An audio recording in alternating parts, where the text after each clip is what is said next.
వసంతవల్లరికి స్వాగతం. వంగల హర్షవర్ధన్ గారి రచనలు, గల్పికలు ఉన్నాయే జీవిత సత్యాలండి బాబు. ప్రతి విషయాన్ని అందరం, విశ్వమంతా ఏకగ్రీవంగా ఆమోదించేస్తాం ఆయన ఏది రాసిన. అలాంటి మరో మంచి గల్పిక ఇవాళ నా కంటపడింది. అది మీకు వినిపించాలని నా తాపత్రయం. పేరేమిటంటే కండిషన్ సప్లై. ఇది గల్పిక పేరేనండి బాబు, వినేయండి మరి.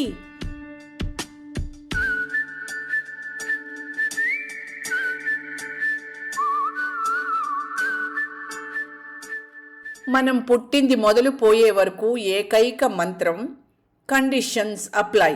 షరతులు వర్తిస్తాయి.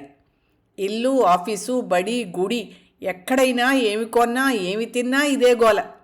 ఇది చాలదన్నట్టు కండిషన్స్ అప్లై అన్న అక్షరాలు ఎప్పుడూ స్మాల్ ప్రింట్లో ఉంటాయి, మరి కొంచెం మనశ్శాంతి కరువవడానికి. జీవితం షార్ట్ ఫ్లైట్ లాగా ఎక్కి బెల్ట్ వేసుకుని కుదురుకునేలోగా 60 దాటేసింది.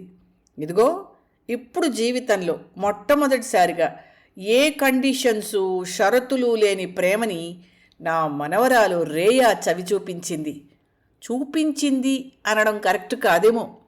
చవి చూసే స్థాయికి నేనే ఎదిగానేమో అనిపిస్తోంది. ఊహ తెలియకముందు మా అమ్మ కూడా ఇదే ప్రేమనిచ్చినా అప్పుడు తెలుసుకునే జ్ఞానం లేదు. అలా అప్పుడు మిస్ అయిన దాన్ని క్రికెట్ ఆటలో ఎల్బీడబ్ల్యూకు సెకండ్ అప్పీల్లా మా ఆవిడ అందించినా, ఈసారి కొంతలో కొంత జ్ఞానం వచ్చినా మళ్ళీ మిస్ అయ్యాను.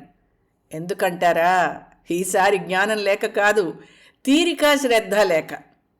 పరుగుల జీవితంలో దాటుకుంటూ మా రేయమ్మ చేతిలో క్లీన్ బౌల్డ్, ఇప్పటికి సరిగ్గా ట్యూన్ అయిన యాంటెన్నాతో షరతుల్లేని ప్రేమ గట్టిగా తాకిందండి. ఏడాది వయసున్న రేయమ్మను చూసుకోవడానికి అమెరికాలో 6 నెలలు గడపడంతో షరతుల్లేని ప్రేమను ఆస్వాదించే వయసును సమయం నేర్పింది. ప్రతిరోజు నిద్రలేచి కళ్ళు తెరిచి తెరవగానే ఠా ఠా అంటూ నా గదికి పరిగెత్తుకొచ్చేది.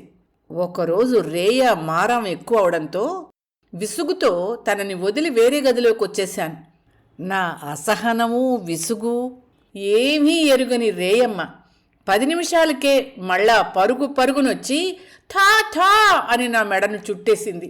మనం చదువుకున్న చదువు, పెంచుకున్న అహం ఎవరినైనా అన్నీ మైమరిపించి ఇలా దగ్గరగా చేరనిచ్చిందా?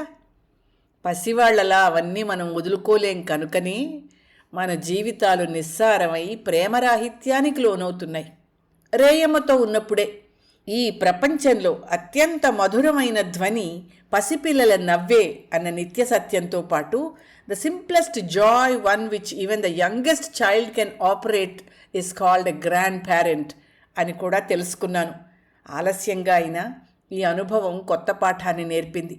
సీడీలకి, టీవీ సీరియల్స్కి రివైండింగ్ ఆప్షన్ ఉంటుంది, కానీ జీవితాలకి రివైండింగ్స్ అసలు ఉండవు. దాటిపోయిన మధుర క్షణాలకు రిగ్రెట్టింగే మనకు మిగిలే ఏకైక ఆప్షన్ అనిపించి ఎప్పుడో చదివిన చిన్న కథోటి గుర్తొచ్చింది. ఓ పసివాడు రోజు వాళ్ళ నాన్నను ఉప్పెక్కించుకో అని మారం చేస్తూ ఉండేవాడు. అదేలేండి, దొరలైతే దాన్ని పిగ్గీ బ్యాక్ అంటారు కామోసు. అలా మారం చేస్తుంటే వాళ్ళ నాన్న నాకు టైం లేదురా, తర్వాత అని వాడి సరదా తీర్చనే లేదు.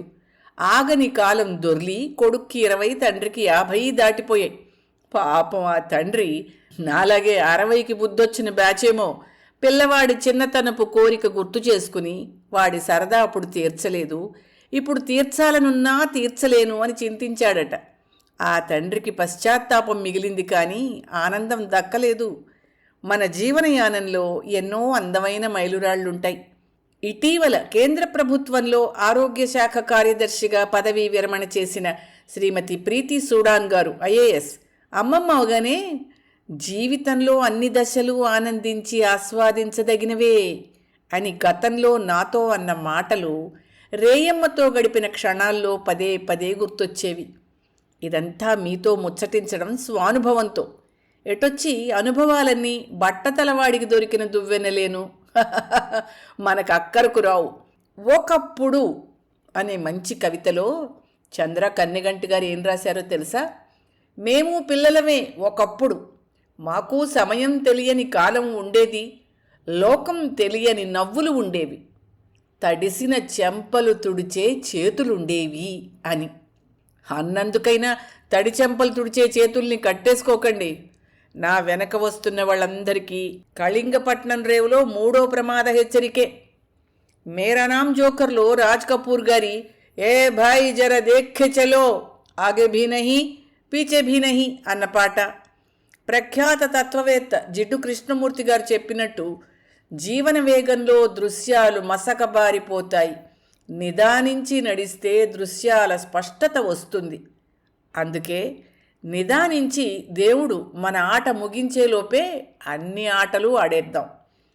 జీవితంలో నో కండిషన్స్ అప్లై అన్న ఒక్క కండిషనే పెట్టుకుని షరతులు లేని ప్రేమతో అవధులు లేని ఆనందాన్ని, అనుభూతుల్ని మూటగట్టుకుందాం. ఏమంటారు?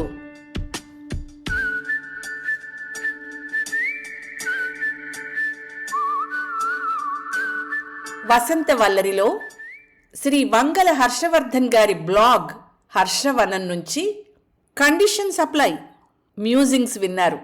వసంత వల్లరిలో ఇవాల్టి కార్యక్రమం మీకు నచ్చిందని ఆశిస్తున్నాను.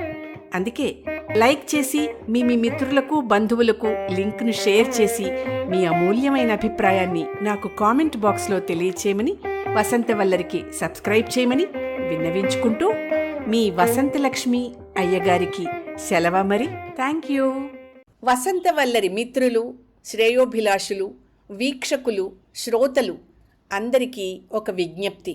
గతంలో లాగానే ఎప్పటికప్పుడు నా కథలను విని స్పందన తెలియచేయమని కోరుతూ, నేను చదివిన కథ మీకు బాగా నచ్చినట్టయితే తప్పకుండా హైప్ ఆప్షన్ నొక్కి నన్ను ప్రోత్సహిస్తారు కదూ.